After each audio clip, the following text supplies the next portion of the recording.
헬로 리드 르썸쌤이에요. 자, 제가 지난번에 준비한 컨텐츠들 뭐였죠? 여러분이 정시를 준비해야 되는 이유에 대한 걸 다뤘습니다. 그건 어떤 내용이 키 컨텐츠였죠? 바로 일반적인 학교 말고 인서울에 있는 어떤 학교들에 대해서는 정시 비율이 비약적으로 높으니까 본인이 어떠한 길을 잘 선택을 한다면 그 학교에 그 과에 지원할 때는 정시가 오히려 더 유리할 수가 있다. 이거를 키로 담은 내용이었고요. 그 뒤에 나온 컨텐츠 뭐였죠? 그럼에도 불구하고 여러분들은 수시가 훨씬 낫다. 정시의 어려움에 대한 컨텐츠 다뤘던 거 기억나세요? 자, 정시가 왜 어려웠죠? 네, 공부 자체가 굉장히 어렵고 여러분이 그 공부에 학습 시간을 채워나가기가 어려웠다 라고 하는 게 가장 키였습니다. 그럼 오늘 보신 컨텐츠는 뭐냐? 바로 그럼에도 불구하고 지금은 정시를 준비해도 괜찮다 라고 하는 내용의 컨텐츠를 한번 준비를 해보려고 해요. 물론 반전도 있어요. 첫 번째는 경쟁률의 변화가 생겼습니다. 어떻게 변화가 됐냐? 여러분 혹시 인구절벽이라는 말 들어본 적 있어요? 뭐 인구가 점차 감소하게 된다 뭐 이런 거잖아. 근데 이게 체감이 잘 안 되다가 확 체감이 되는 게 언제다? 2002년 2002년생까지는 비슷합니다. 근데 2002년에서 2003년으로 넘어올 때 확 떨어져요. 확 떨어집니다. 그래서 이게 그대로 지금 입시에 반영이 되고 있어요. 그러다 보니까 2017년도 기준으로 해서 50만 명의 수험생이 무너졌죠. 지금은 그래서 50만 명이 시험을 보지 않습니다. 자, 재수생 포함해서 말하는 거예요. 물론 정부에서는 이런 정책도 발표를 합니다. 입시 인원이 줄어드니까 대학교 정원도 줄여야 된다. 이런 의견 내놓고 있는 거 아시죠? 그리고 실제로 시행도 되고 있어요. 그러면 진짜 대학교 입시 정원이 줄어들었을까요? 줄어들었어요. 어디가? 지방에 있는 대학들이 주로 인원이 없어서 통폐합을 하거나 이러면서 숫자를 줄이는 거죠. 실제로 여러분이 가고 싶은 대학교, 인서울에 있는 대학교는 그럼 과연 정원이 줄었을까요? 왜 줄어? 줄 이유가 없잖아. 경쟁률이 10대 1이 넘어가고, 여러분 연세대학교 같은 경우 어때요? 이번에 수능 최저점수 폐지했잖아요. 그렇게 되면서 정말 한간에는 10만 양병설이라고 하죠. 10만 명이 지원할지도 모른다. 이런 말이 떠돌고 있어요. 얼마입니까? 어때요? 엄청나게 남는 장사잖아요. 근데 이거를 과연 대학들이 정원을 줄이면서 이걸 포기를 할까요? 안 하지. 지금도 이렇게 10대 1 막 이렇게 미친 듯이 몰려오는데 뭐하러 수를 줄여? 줄일 이유가 없잖아요. 즉 여러분이 가고 싶은 학교는 정원 수가 줄어들지 않습니다. 자, 게다가 여러분 교육부 권고사항 아시죠? 그죠? 그래서 우리가 정시 비율을 30%까지는 맞춰줘야 된다라고 권고했어요. 그쵸? 자, 그래서 만약에 대학들이 이 권고사항을 따라서 30%까지 쭉 정시 비율을 올려준다면 여러분 정시가 30%일까요? 아니야. 정시는 2월이라는 제도가 있어요. 그건 뭐냐? 여러분 실제로 대학교 정원이 충원이 되지 않는 경우가 있어요. 그리고 일부러도 약간 충원을 덜 되게 합니다. 남은 인원을 충원을 할 수밖에 없어요. 이 남은 인원을 충원할 때 일반적으로는 정시생을 좀 더 뽑는 편입니다. 그래서 실제로 정시 2월 되기 때문에 합격자 수에서 정시가 얼마큼의 비중을 차지하느냐 라고 하면 지금 현재 인서울에 있는 정시 비율은 24.5%예요. 자, 일반적으로 자연계의 인원 충당을 보면은 3에서 5% 정도를 더 정시에서 충당을 합니다. 그럼 실제로 30%에다가 3에서 5%, 35%라고 잡아볼게요. 그럼 현재 일반적으로 인서울에서 45.6% 정도를 학생부 종합전형으로 현재 충당을 하고 있는데 만약에 우리가 정시가 35%다 라고 한다면 거의 학생부 종합전형과 비견할 수 있을 정도의 퍼센테이지를 갖게 되는 거죠. 경쟁자가 줄어들고 뽑는 인원은 많아진다? 완전 개이득이잖아요. 자, 두 번째예요. 사실 첫 번째는 누구나 다 사실 알고 있는 내용이어서 그렇게 크게 중요하지 않지만 사실은 가장 중요해서 처음에 둔 겁니다.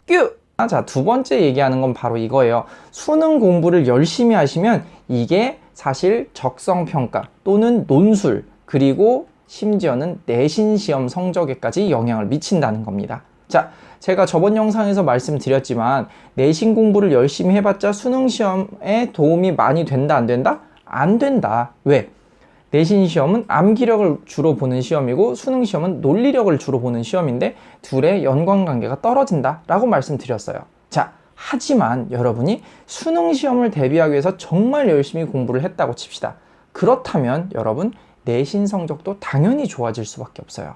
논리적으로 이해를 해서 암기를 한다? 그러면 훨씬 더 오래 암기가 되고 정확하게 암기가 되는 거거든. 그렇기 때문에 내신 성적도 같이 동반 상승할 수밖에 없습니다. 제가 몇 번이고 말하지만 수능 성적 1등급 올릴 노력이면 내신 2등급 올라갑니다. 아시겠어요? 자, 그렇다면 이거를 거꾸로 돌려서 한번 생각을 해볼까요? 그러면 수능 공부를 열심히 한다? 그러면 내신 성적도 당연히 올라가는 겁니다. 여러분 수능 공부 정말 빡세게 열심히 해보세요. 내신 공부 하나도 안 해도 내신 저번보다 무조건 잘 볼 겁니다. 이건 제가 정말 장담드려요.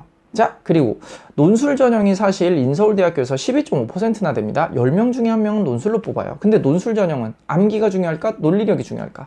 당연히 논리력이 중요합니다. 자신의 논리력을 바탕으로 그거를 글로 풀어낸 거, 이게 논술이거든요. 그렇기 때문에 수능 공부를 정말 빡세게 준비하시면은 나중에 그걸 글로써 풀어내는 능력만 갖추게 되면은 알아서 논술 준비가 되는 거예요. 자, 그래서 일반적으로 정시 준비생이다 라고 하면은 수시 때 6논술 1정시 이렇게 말을 하곤 하잖아요. 그만큼 수능 공부를 했을 때는 논술 시험에도 이득을 볼 수가 있는 겁니다.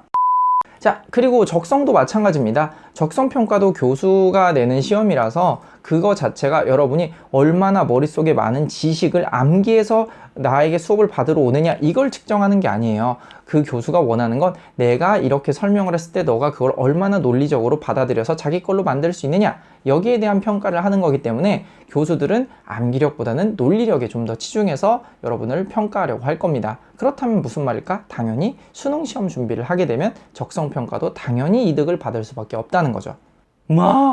자, 끝으로 세 번째입니다. 세 번째는 사실 정시라는 시험은 이전에 내신 성적을 보지 않기 때문에 어떤 역전의 기회가 될 수 있다는 거예요. 여러분들이 사실 정시를 준비하려는 가장 큰 목적이겠죠.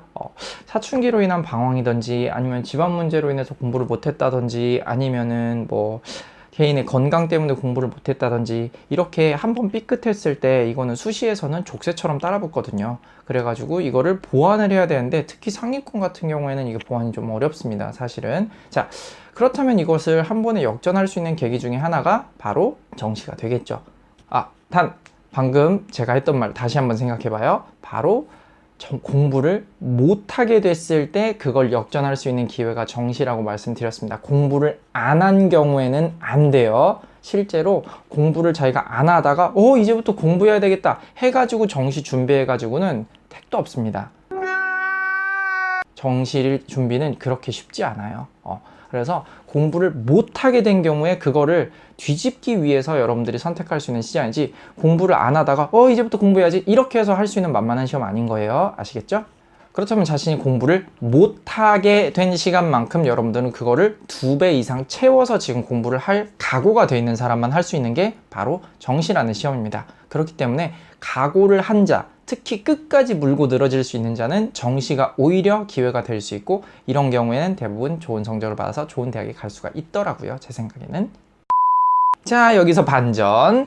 아까 반전 있다고 말씀드렸죠? 첫 번째 반전은 이겁니다. 여러분 제가 아까 경쟁률이 굉장히 줄어들고 정시 인원이 늘어나면서 정시로 갈 수 있겠다 이렇게 말씀을 드렸죠. 그죠?